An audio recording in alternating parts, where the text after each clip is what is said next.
அன்பு சகோதர சகோதரிகளே அனைவருக்கும் வணக்கம்.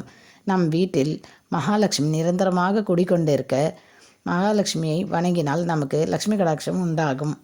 மகாலட்சுமிக்கு உகந்த மல்லிகை போன்ற வாசன மலர்களை கொண்டு பூஜித்தால் நம் வீட்டில் மகாலட்சுமி நிரந்தரமாக இருப்பாள். லக்ஷ்மி தாயாருக்கு பிடித்த தாமரை மலரை வைத்து வணங்கினால் செல்வ செழிப்பு ஏற்படும். திங்கட்கிழமை, புதன்கிழமை, வெள்ளிக்கிழமைகளில் லக்ஷ்மி பஞ்சகம், லக்ஷ்மி அஷ்டகம், கனகதாரா சூஸ்திரம் போன்ற பாடல்களை பாராயணம் செய்து வந்தால் வீட்டில் செல்வ செழிப்பு உண்டாகும்.